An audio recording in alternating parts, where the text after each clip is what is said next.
At Sierra, discover top workout gear at incredible prices, which might lead to another discovery. Your headphones haven't been connected this whole time. Awkward. Discover top brands at unexpectedly low prices. Sierra, let's get moving. This episode is brought to you by FX's The Beauty Official Podcast. Join host Evan Ross Katz on the official podcast for FX's hottest new series, The Beauty, taking you behind the scenes with its amazing stars as they discuss the show's most jaw-dropping moments. Featuring Evan Peters, Anthony Ramos, Jeremy Pope, Ashton Kutcher, Rebecca Hall, Bella Hadid, Meghan Trainor, Isabella Rossellini, Jessica Alexander, and Ari Grainer. Search FX's The Beauty wherever you listen to podcasts.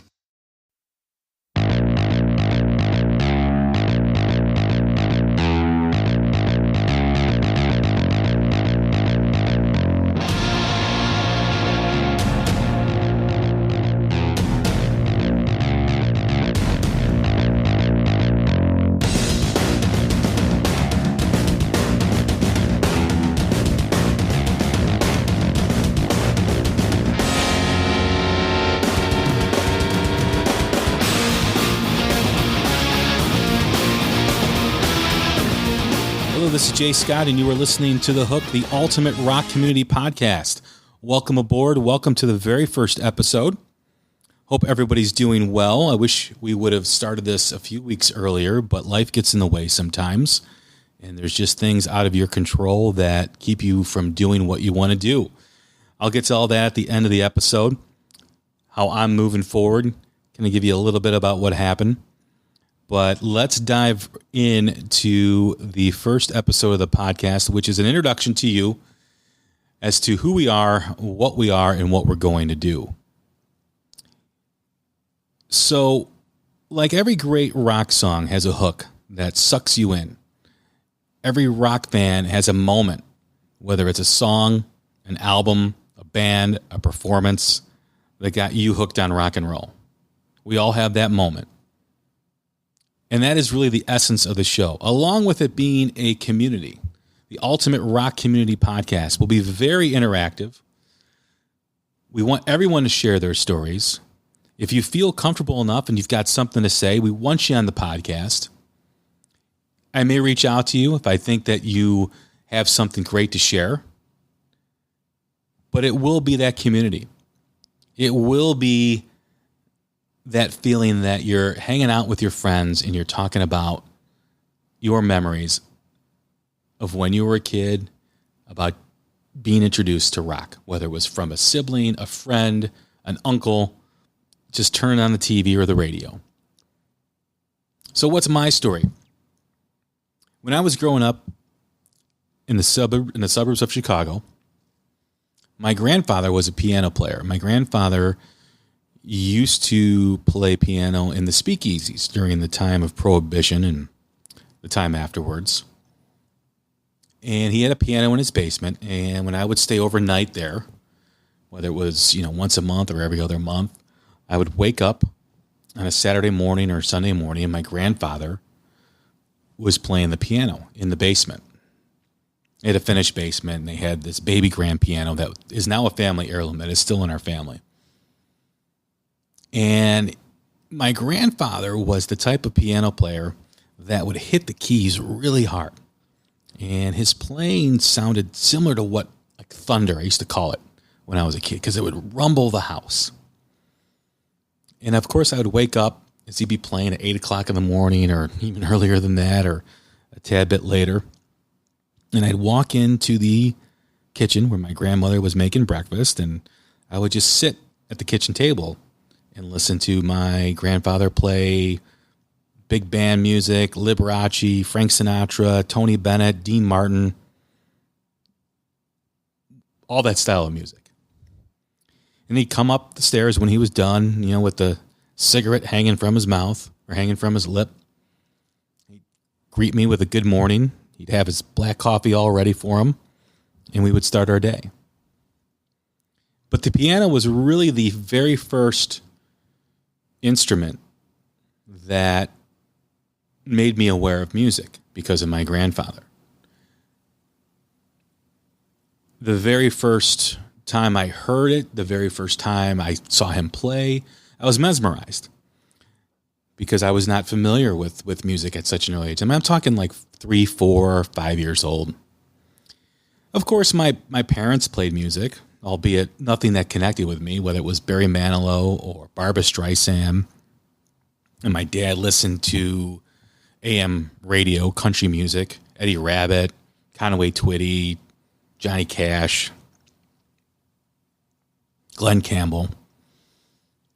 But nothing resonated with me, nothing connected. Until my brother, who was 3.5, 4 years older than me, brought a record home from school that a friend had borrowed him. And he put the record on the record player, and he dropped the needle on the vinyl. And the first song I heard, the first rock song I heard, was piano in the beginning. It had piano in the intro. And that song was Don't Stop Believin' by Journey. So here I am, late 1981, early 82, 6 or 7 years old, hearing this piano coming out of the speakers, familiar with the sound, the tone of the instrument. And then I heard Steve Perry sing. And I had never heard anybody sing like that. And he's called the voice for a reason. And then I heard Neil Schon play his guitar. And I had never heard guitar like that before. Keep in mind, I was used to listening to AM radio and country music and Barbra Streisand and Barry Manilow.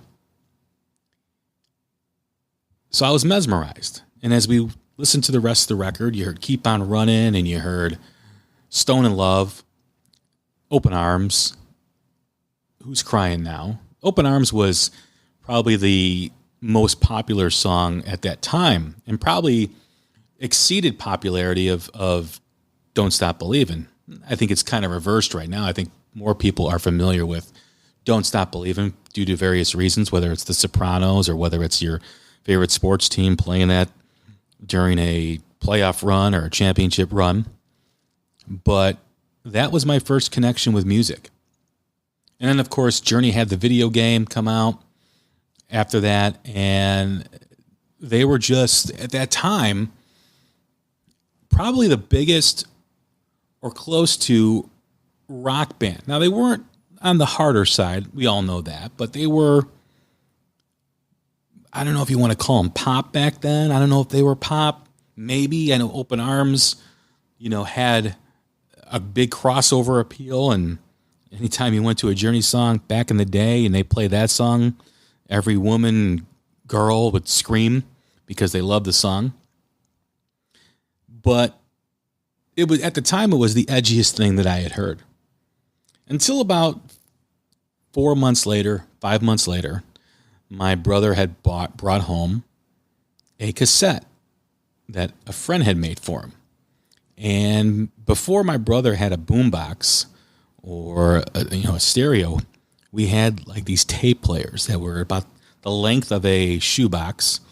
And on one side was the keys, whether you hit play, record, fast forward, rewind, and then it would open up and you'd put the cassette in, you play it and have that one speaker, and it sounded horrible. But nevertheless, that's what we had to work with back then. So we put this tape in, and this was my introduction to Judas Priest. Way more edgier than Journey. And there was only 2 songs on the tape, and that was You Got Another Thing Coming and the live version of Diamonds and Rust, which I believe was from Unleashed in the East. And again, mesmerizing. This was way more edgier and way heavier than Journey. Rob Halford's voice was way different than Steve Perry's. The songs were just more like anthems. And again, I wanted more. My hunger for more music like this kept growing. So in between the next moment, a few things happened. One was there was this radio station called WMET that was local to Chicago that played hard rock music. And they played everything from Greg Kinban to Genesis to Quiet Riot to Led Zeppelin. And I don't remember if I knew who the bands were. I kind of just knew the songs and the melodies. And, back in the day, you didn't have a scroll at the bottom of your stereo that told you what you were listening to. And, you would try to hear the DJ say who it was. You not always remembered it, but that was your way of getting music. And in the winters in Chicago, which are very cold and brutal sometimes, my brother and I would just sit on the bedroom floor and listen to WMET. The next moment, a couple months later, another one of my brother's friends, he must have had really cool friends because they were always giving him this music, borrowed him Van Halen 1. And my only knowledge of Van Halen at that time was listening at the age of 7 years old, an interview with David Lee Roth on WMET, the radio station. And you can imagine what that was like, because we all know what David Lee Roth is like. So I was home. My brother was out with my father. My mother was home. She was cleaning the kitchen. So I went in, I grabbed this record, and I grabbed the big headphones that we had back in the day that looked like, I don't know, something you wore in a spaceship, if you were like an astronaut. And you had the big plug, that you put in the stereo. I took my mom's Barry Manilow record off, and I put on Van Halen 1. And I grew up in the era of Star Wars, right? Young kid, seeing all these special effects, all these sound effects in the movie Star Wars. Very impressionable at the time. The coolest thing a kid ever, could see at that time. So I dropped the needle down on the record, put the headphones on, and I hear the introduction to Running with the Devil. And we all know what that sounds like. And I was, again, mesmerized. Like, what is this? And then you heard the song kick in. You heard David Lee Roth scream like a banshee. Eddie Van Halen's whistling guitar solo. It was incredible. And then we all know what came after that, which was Eruption. And I had heard guitar players, and I had heard Neil Schon. I had heard the guys in Judas Priest, obviously the ones on the radio that I heard, but I couldn't identify with who they are. But Eruption was completely different. It was out of this world. I did not know if someone was actually playing it, if it was, I didn't know what it was. If someone was playing it, I kept thinking to myself, how is he doing that? How is he making his guitar sound like that? It was incredible. And then You Really Got Me kicked in, and I realized why I subconsciously grabbed the headphones that I didn't want my mother to hear. Because during the break after the solo, I got to experience at a young age what sexual innuendo, or whatever you want to call it, scandalous moment during the song that's, of course, not in the original Kinks version. And, of course, I didn't know it was scandalous until years later when I was like, oh, wow, they were kind of doing some funky stuff in that song. But at 7, 8 years old, you kind of didn't really know what was going on. Again, it was a different time. You held on to your innocence a lot longer back in the day. So Journey, Judas Priest, Van Halen. I remember seeing the Iron Maiden poster at a friend's house who had an older brother, a top to bottom wall poster of the cover of Number of the Beast. I didn't know whether to think it was cool or whether to be scared out of my mind. It was all just coming at me, and I wanted more. And then a very important moment happened, which was the U.S. Festival. 1983, summer of 1983, 7 bands on the bill: Motley Crue, Quiet Riot, Judas Priest, Ozzy Osbourne, Triumph, Scorpions, Van Halen. And this was the first visual that I had. I mean, I'd heard all the, these bands. I never saw what Judas Priest looked like. I never saw what Quiet Riot looked like. I never saw what Van Halen looked like. So when all these bands were playing, this was a whole new experience, being exposed to the visual aspect of music, because the visual is just as important as the actual music sometimes. So this was on a platform called On TV. This is pre-cable. And I don't know if this was just local to Chicago, but what it was, basically, you had your regular TV channels, and then there was this box. You got this box that you put above your TV, and it was like a switch. And you switched it from regular TV to On TV. And they showed regular movies. I think Time Bandits was one of them. Star Wars, Cat People, Valley Girl, I think, was another one. Happy Birthday to Me, which was this weird horror movie. So they were going to have I think the U.S. Festival is broken up into two parts. I think there was one weekend where 1 month they had 4 days, and then there was 3 days on another one. So they were going to show the Heavy Metal Day on the Saturday. That's what it was called, the Heavy Metal Day. And yes, all those bands were considered heavy metal back in the early 80s. So I don't remember Motley Crue being on the televised portion of the broadcast. I do remember Quiet Riot. I don't know if I missed Motley Crue or they were cut because of time constraints, but Quiet Riot was the first band that I saw that day. And people don't remember, not to get off track, but they were the first band out of the LA scene to really break through and gain popularity. You know, when you think back of what the early 80s was in popular music, it was new wave. It was, of course, your pop music, but bands like Duran Duran, bands like Culture Club, that was what was running the show back then. And it all seemed to change after this day, because after this day, Quiet Riot exploded with Come On Feel the Noise, and then the song Metal Health, which was the title track from the album. And they were huge. I want to say their record was number one at one point, which was unheard of for a rock band to have, especially with very limited radio and very limited access to what they were doing.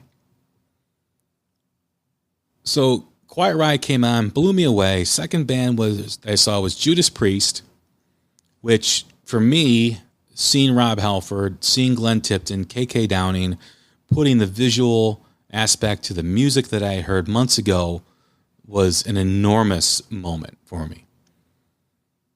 And Rob Halford could sing like no one's business.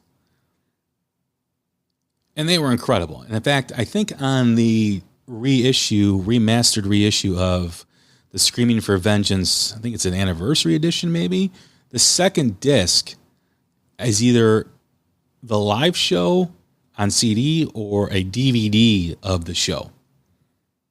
I highly recommend picking it up because it's extremely well packaged and it's extremely well done.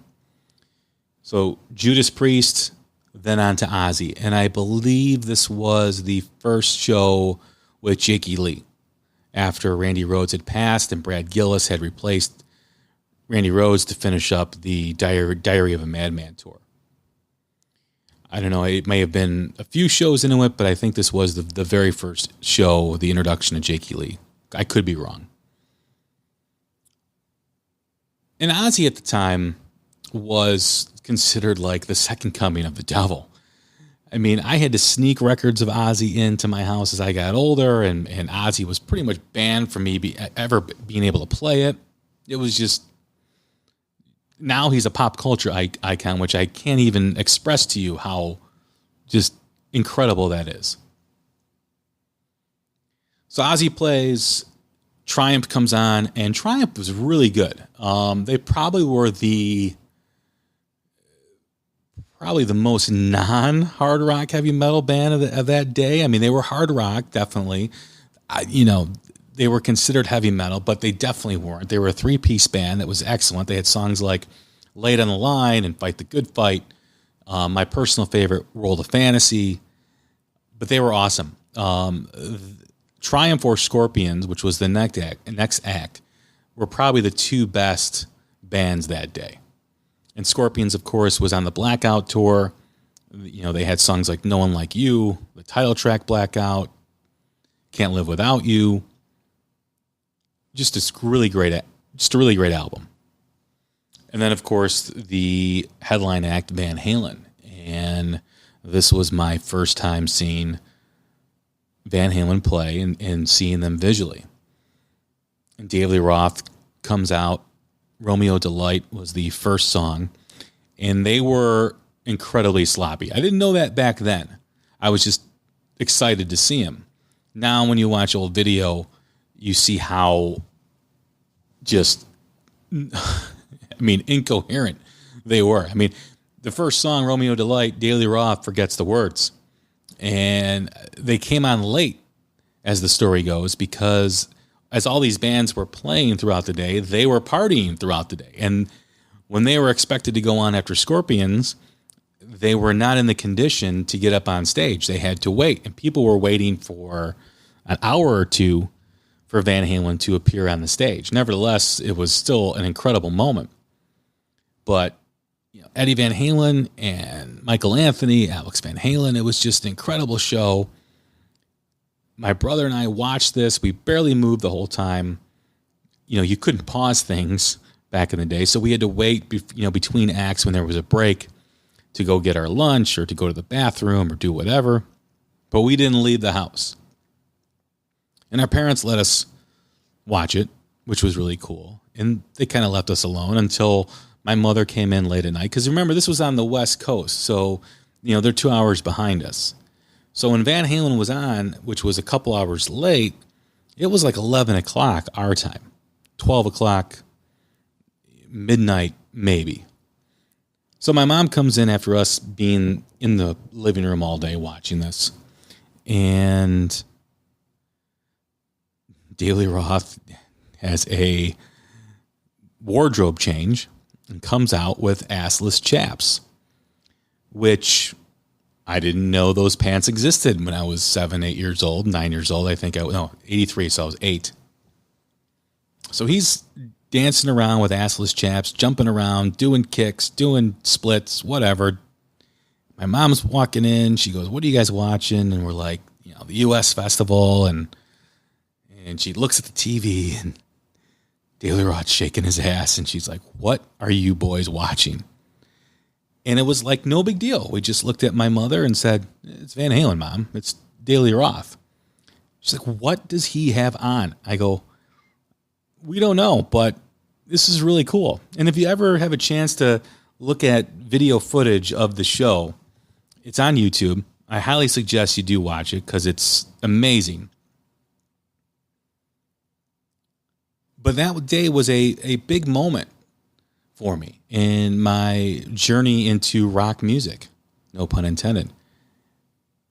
And what came after that was a different experience because instead of just listening, there became more visual outlets. The same on TV that had the U.S. Festival began showing rock videos in the morning. So my brother and I would get up for school. My parents would get us up. And we were motivated because we wanted to watch the music videos because they weren't showing movies at that time. They had like a 2-hour block of rock videos. So we would get dressed, we'd eat our breakfast, and we would wait for my mom to drive us to school. She was getting ready for work. And we had about, maybe 20 minutes, 15, 20, 25 minutes. And we would catch about maybe 4 or 5 videos. And we saw Def Leppard, Pyromania. We saw Motley Crue, Looks That Kill. Rat started to come around at that time with Round and Round. Twisted Sister, We're Not Gonna Take It. Night Ranger, I think, had a video, Don't Tell Me You Love Me. But just Breaking the Law from Judas Priest. Whatever. It was a huge moment because we started to be enticed by the visual aspect of the music. And the music of the 80s, whether it's the early 80s where it's more raw, to the end of the 80s where it kind of lost its way, the visual aspect was always important, more so than the 70s. Of course, you had bands like Kiss and bands like Queen, which were both visual acts. There were a few others. But pretty much all throughout the 80s were bands and artists that were playing good music, but also the visual was very important. I mean, you think about those Twisted Sister videos, and you think about the Motley Crue video for Too Young to Fall in Love or Looks That Kill, or you think about the Rat videos with Milton Berle, and you think about the early Van Halen videos with Pretty Woman, into Jump. I mean, when you look at that video for Jump, and you look at the camera angle of that video, where it's slightly above or slightly below the point of view, the eye point of view, that changed the way videos were filmed. Look back at that video. The song was a big song at the time. It's not one of my favorite Van Halen songs, but if you look at the influence of how they shot that video and what came after, it was huge. It was so big. But the visual aspect of music was very important. I remember them showing the video from the Escape Tour by Journey, the live show, where I think Steve Perry has a yellow and black top, but they showed that. That was my first experience of seeing Journey and what they looked like. So that was a very important point for my generation, for kids my age, because it wasn't just like staring into a speaker. You had the visual outlet. And then, of course, MTV came, which, again, changed the game. I don't know. MTV may have already been in... they may have already had started. I think because they did show the U.S. festival. So I think they started in like 82, but we didn't have cable back then. We just had the on TV. So when we switched to cable, we had MTV, but MTV was still playing a lot of new wave and a lot of punk, like The Clash and Culture Club and Duran Duran and Men at Work and all the bands that were popular at that time. And it really wasn't until the U.S. festival that things started to change. You started to see Def Leppard, Pyromania. You started to see all the videos that on TV was playing. Now cable with MTV was playing. And it really took off. There are a lot of bands that owe their success to MTV because of that visual outlet that it produced and helped them with. On the same side, MTV owes a lot to those bands of the 80s. The Def Leppards, the Bon Jovis, the Motley Crues, the Ozzies, you name it. Anyone that was popular and big in the 80s, early 90s, helped build MTV. And they would not be in existence today without those bands. That's a fact. So as I moved on, through my life and got older and experienced new artists and new bands, I always go back to that beginning for me. When I heard The Journey and I heard the Judas Priest, Van Halen, Iron Maiden, Motley Crue, Quiet Riot, all those bands. As I grew into, 5th, 6th grade, 4th grade, there was a radio station called WVVX, RPM, Real Precious Metal, that only came on at 7 or 8 o'clock because the signal was not strong and they played Spanish music during the day. WMET, the radio station that had introduced me to rock, had changed formats to like some new wave jazz type deal. So this radio station only came on, and after dinner, instead of watching TV, which there wasn't that many channels back in the day, even with cable, I'd go in my room and I would listen to this radio station. And I had a boombox at that time. I had saved up money from paper route. So before I went to bed, I would put the radio on the other side of the bed that, was like between the bed and the wall. And I would put it there and I would put my headphones down there with it. I'd wait for my mom to come tuck me in. She'd leave and I'd turn on the radio, plug in my headphones, and I'd listen till midnight, 1 o'clock in the morning to this music and all these bands. And of course, the next day I was dead tired, falling asleep in class and trying to keep my eyes open. But it was worth it because I loved it and I just wanted more. I couldn't get enough of that music. So that's my story. And I think a lot of people who are going to listen who are listening now have their story too. It might be similar, it might be completely different, but let's hear it. What hooked you on rock and roll? I think it'll be interesting to hear different people's stories, different people's perspective, what's familiar in our stories, what's different. I love talking about music, whether it's at a bar, at a party, at dinner, wherever. I love connecting with people who have a strong passion for music like myself. And that's where this podcast came from, my passion for music. And where are we going to go from here? What should you expect? Like I said in the beginning, the word community in the Ultimate Rock Community podcast, The Hook, is the most important word. Because we want to interact, we want to have fun with each other. We want to hear what everyone's got to say, right? We're going to keep evolving. We're going to keep adding new things and new ideas. If you have ideas for us, please share. Send me a DM on Twitter. Sooner or later, we're going to get to an Instagram page. Sooner or later, we might get to a Facebook page. I don't know if I want to do that because every experience I've had with a music site on Facebook has been an absolute train wreck. And I don't have time to monitor a Facebook page 24/7 because it just gets out of hand. I mean, if you ever want to see what the end of the world looks like, go on the Steve Perry fan page, Facebook page. And that's what hell looks like. I swear. It's horrible. I'm not going to get into it, but it's just not what I want to do. I don't want to monitor something like that if it should become something like that. What we're not going to be is a critic. We're not going to tell you what to like, what not to like. There are plenty of douchebags on social media, on YouTube, that tell you what's great and what's not and why not to like it. Music is all subjective. Everybody has their own taste. Everybody has their own palette that they like to listen to. We don't want to be an elitist group of people as we move forward that, snubs our nose at what you like or what you think's cool. If you want to listen to King Diamond or Slayer or Death Angel or whatever it is, go right ahead, man. Whatever knocks you out. Different strokes for different folks. If you want to listen to Poison or Warrant or talk about that band, talk about it. But just be respectful for everybody. One of the biggest pet peeves and one of the biggest things that upsets me is when someone insults someone else's music tastes.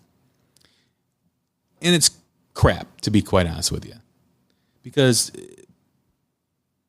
people's music is like their religion, right?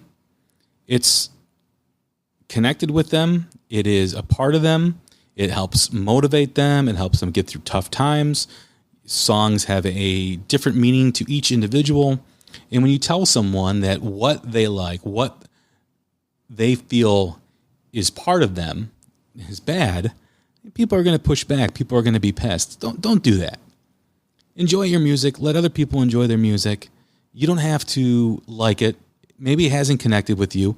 And that's the other thing, too. What people don't realize is timing is just as important to music as what you hear, right? You may not like something when you're 15 years old. You may not like Led Zeppelin, let's say. Let's say Led Zeppelin didn't resonate with you when you were 15. You have some more life experiences. You grow up a little bit. You're a little bit more mature with your tastes. 5 years later, 10 years later, someone plays a Led Zeppelin song that you didn't like. All of a sudden, you're like, wow, this sounds really cool. Who is this? This is Led Zeppelin? Oh, wow, I thought I didn't like Led Zeppelin. Next song they play, Led Zeppelin. Oh, wow, this is really good, too. Sooner or later, you're buying all their records, and you love them. Now you're a diehard Zeppelin fan. So music, again, is a lot about where you're at in life. Something that you heard when you were 15 or 20 years old, you listen to now in your 40s. It doesn't connect with you anymore. So I just wish people would stop that. Let people listen to whoever they want to listen to. Enjoy whatever you got on your iPod or in your stereo, and just carry on. So I hope you enjoy what we're about to do. We look forward to producing some episodes with you. We're going to be doing classic album spotlights. We're going to be promoting a lot of new music. We're going to be having discussions with fellow rock fans such as yourself. If you want to, like I said, if you want to get on and have a discussion, please let me know. But it's going to be fun, and I'm really looking forward to interacting with all of you. Now, to give you a little quick update as we end the show as to why we were delayed, I had a health issue about a month ago. Ended up in the hospital, had surgery, and had some complications after the surgery that made me tired, and I was sleeping a lot and just didn't have it in me to get this going when I wanted to get it going. But that's all past, hopefully, as I continue to get stronger and better every day. And again, I appreciate all the messages, all the people reaching out, all the people checking in on me. You know who you are. Thank you from the bottom of my heart with all that. But let's move forward. Let's get this going. I hope you all enjoy listening. I hope you have the patience to evolve with us, because what you hear today is not necessarily what you're going to hear down the road. We're going to get better at this. We are not professionals. So, you know, if something is not edited correctly, or I say something that may not sound right, just, you know, let's not get all bent out of shape, and let's not, you know, ruin it for everybody. But expect more, and I look forward to it. So you guys take care of yourself and keep rocking, and we will see you next time on The Hook.